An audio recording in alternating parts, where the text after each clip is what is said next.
තථාගත බුදුහාමුදුරුවෝ අපිට ඉගැන්වුවේ මොකක්ද? චරත භික්ඛවේ චාරිකං බහුජන හිතාය බහුජන සුඛාය. මහණෙනි, මිනිස්සුන්ගේ හිතසුව පිණිස සඳහම් චාරිකාවේ යෙදෙන්න. ඒක අපි කොරන්ට එපැයි පින්නතුනේ. සිවුර කරට දාගත්තේ මේ ලෝක සාසනික කටයුත්ත කරන්න. අපේ අම්මා තාත්තා අපි මේ ශාසනයට පූජා කරේ මේ ශාසනික කටයුත්ත කරන්න. මේ දෙවුර මත පැවරිච්ච උත්තරීතර වගකීමක් තියෙනවා. අවසාන තප්පරෙත් බුදුහාමුදුරුවෝ මොකක්ද දේශනා කරේ? මහා පරිනිබ්බාන සූත්‍රයේ සඳහන් වෙන්නේ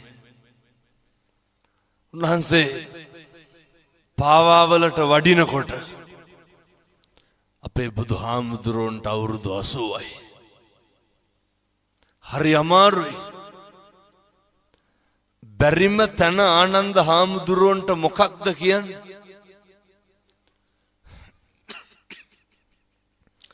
ආනන්ද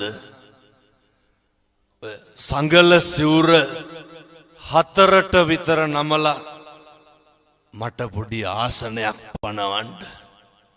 ඇයි බුදුහාමුදුරුවන්ට හිටගෙන ඉන්න හරි අමාරුයි. එච්චර අමාරුයි. අන්තිම මොහොතේ භික්ෂුන් වහන්සේලා අඬනවා. බුදුහාමුදුරුවෝ පිරිනිවන් පාන්න නෙමේ සූදානම්. අච්චර අමාරුවෙන් ඉන්නකොට මොකක්ද භික්ෂුන් වහන්සේලාට කිව්වේ? අඬන්න වෙලාවක් නෙමෙයි තියෙන්නේ. මොකක් හරි ගැටලුවක් තියෙනවා නම් අහන්න. එහෙම අහන්නත් බැරි නම් හිතවත් භික්ෂුවක් නමං මගෙන් අහන්න.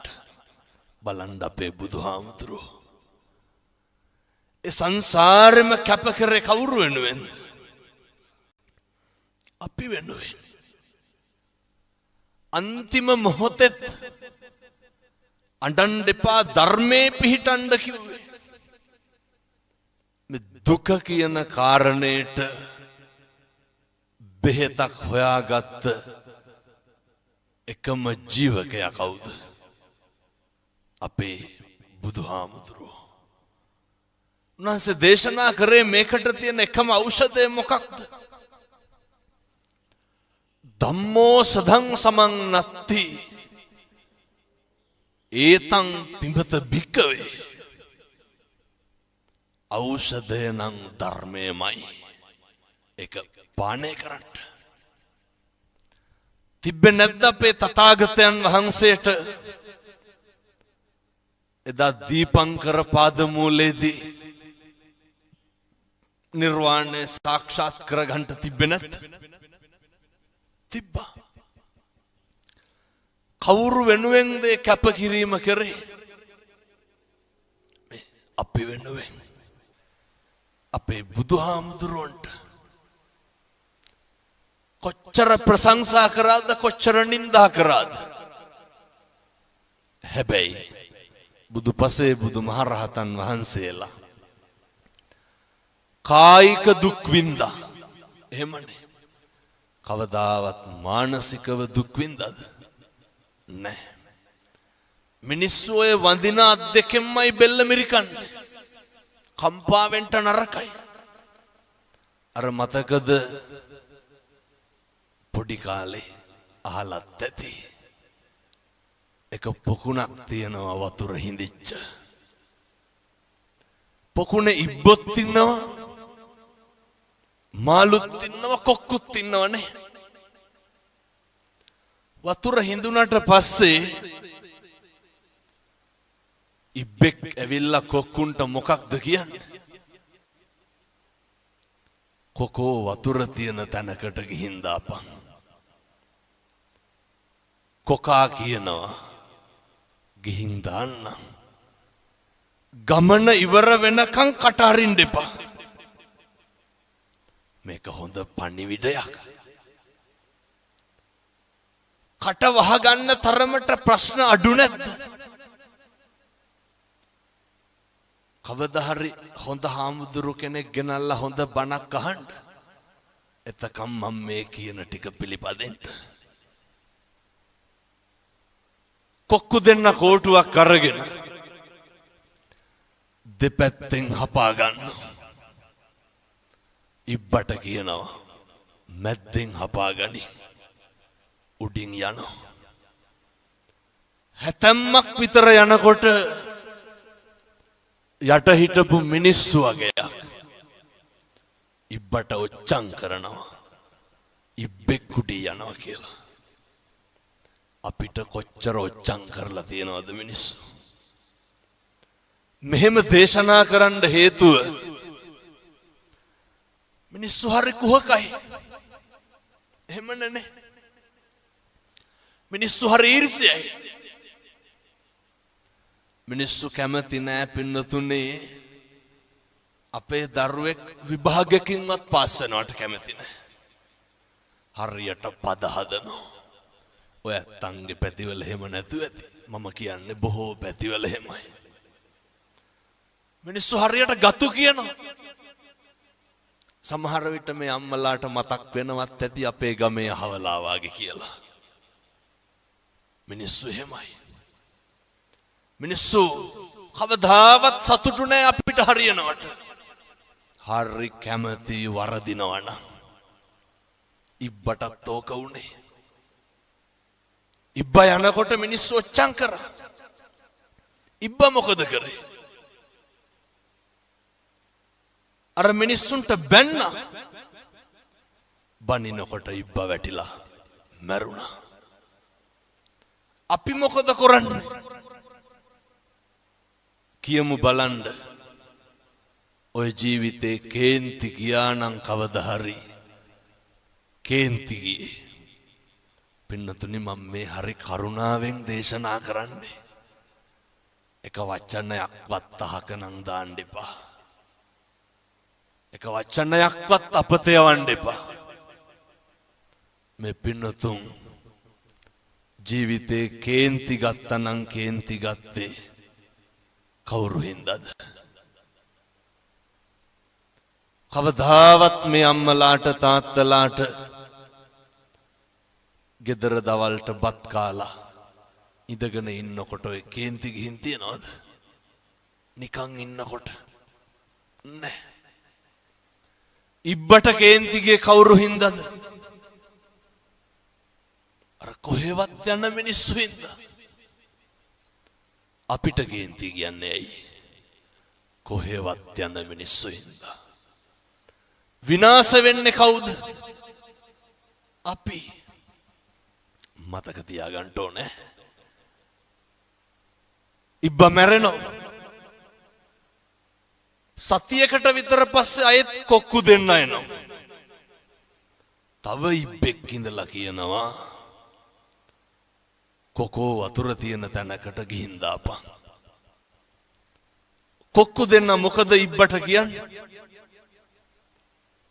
කවදාවත් ආයේ ඉබ්බෝ ට්‍රාන්ස්පෝර්ට් කරන්නේ ඇයි? ඉබ්බන්ගේ කටවල් හොඳ නැහැ. 1000ක් පොරොන්දු ගිවිස්සනවා මොකේටද?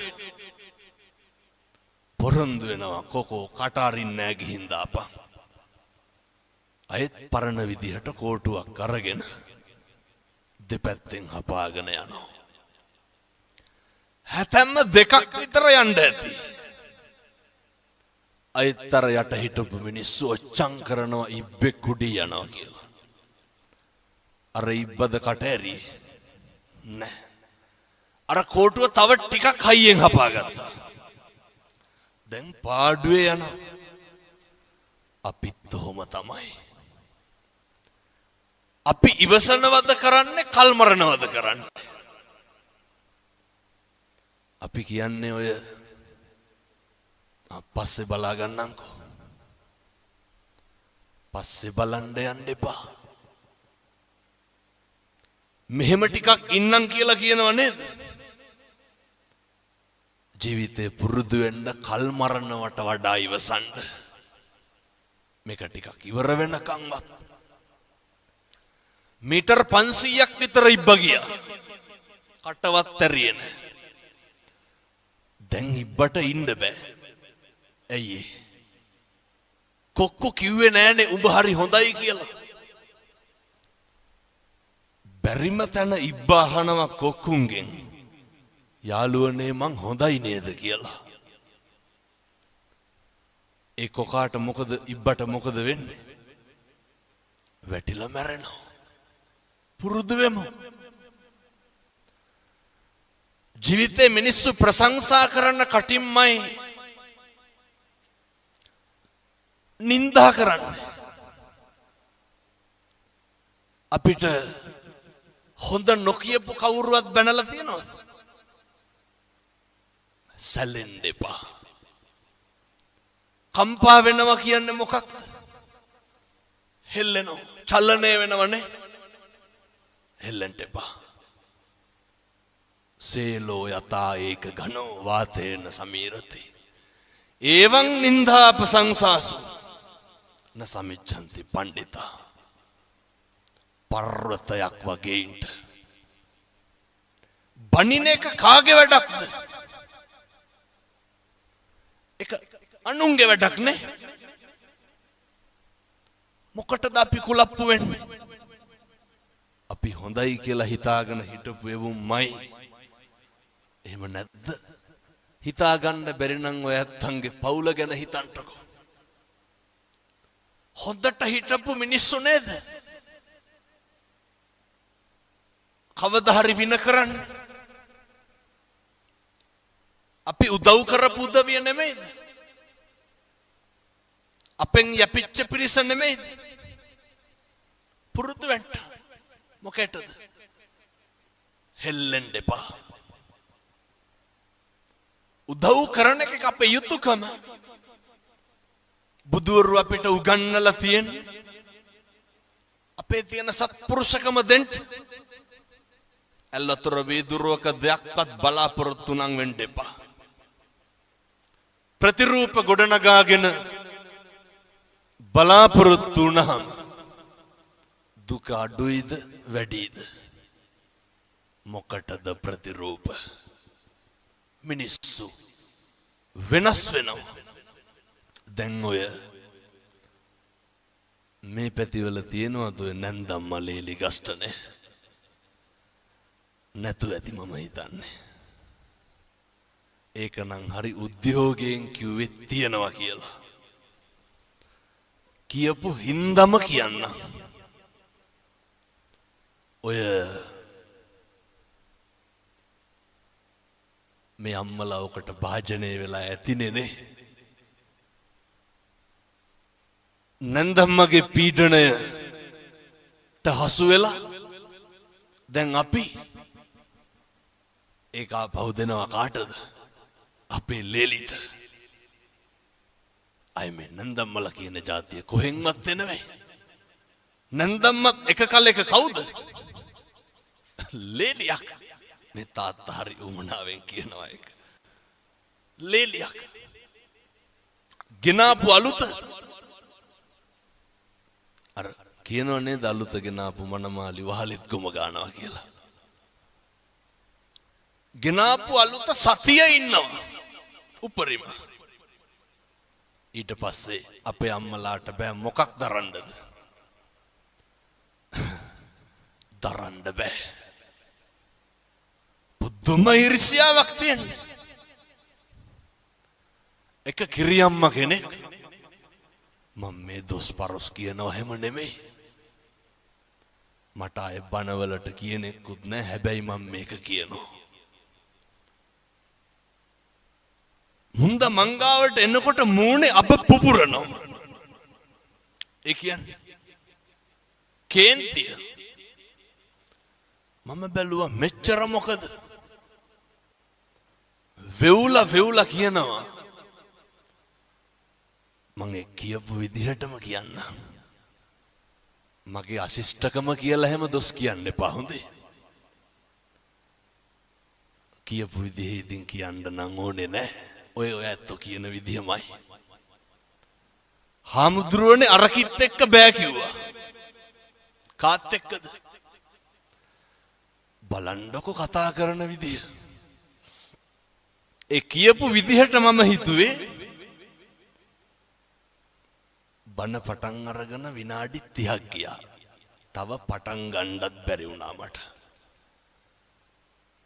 ඒ කියපු විදිහට මම හිතුවේ තඩි ගහලවත් ඇති කියලා ලේලි. මං ඇහුවා ඇයි කිරියම්මා? කියනවා හාමුදුරුවනේ පොඩි එක අරගෙන යන ටිකටත් දැන් මේ ඒකි මේකි කියලාමයි කතාව. පොඩි එක අරගෙන යන ටිකටත් මූණ හොදලා පවුඩර් ගන්න ඕනලු. කාටද? මේ ලේලිට. ඔව් විස්තර ගොඩක් කිව්වා. ඇඟිලි පාට කරනවලු. අන්තිමේ කිව්වා කොල්ලගේ සල්ලිනේ. මම ඇහුවා කවුද පවුඩර් ගන්නේ? ලේලි. අන්තිමේ කිව්වා හාමුදුරුවනේ ඒකිගේ සුදිය වැඩි කියලා. මේ කිරියම්මලා හැම බනින්න නැතුව ඇති. අහගන්නත් තිබ්බ ලේලිලා හිටියන. මං ඇහුවා දැන් කවුද නියපොතු පාට කරන්නේ? ලේලි. අන්තිමේට මං ඇහුවා කාගේද සුදිය වැඩි? ලේලිගේ. මොකටද එහෙනම් ඔය පුපුරන්නේ? ඒව වැඩි ලේලිගනේ. දරන්න බෑ. පුරුදු වෙන්න ඕනේ. ඉවසන්ට පුරුදු වෙන්න. සමහර කිරියම්මලා කිරියත්තලා අම්මලා තාත්තලා ඉන්නවා. කොල්ලෙක් ටැටු එකක් ගහපුවාම ගෑනු ළමෙක් ටැටු එකක් ගහපුවාම මේ ලෝකේ නැති කතන්දර කියනවනේ. මං ඒ දෙයියගේ නම නම් කියන්නේ. එක දෙයියෙක් ඉන්නවා මායම් වෙනකොට හොඳට බොනවා. දොහොත් දීලා වඳිනවා. අර බොන එකාට වඳිනවා ටැටු ගහපු කොල්ලට බයිනවා. පුරුදු වෙන්න. ප්‍රතිරූප ගොඩ නගන්න එපා කවුරුවත් පිළිබඳ. හේතුව ඒවා කඩාගෙන වැටෙනවා. ජීවිතේ ගෙවල් දොරවල් වල ඉන්නකොට අනේකා ඉවසන්න ඔක පුරුදු වෙන්න. හෙට ඉඳන් ඔක පුරුදු වෙමු. එක වචනයක්වත් කියන්න එපා කාගේවත් හිතක් රිදෙන්න. ඊළඟට දුක සැප උගන්නනවනේ. ජීවිතේ කාලයක් තියෙනවා.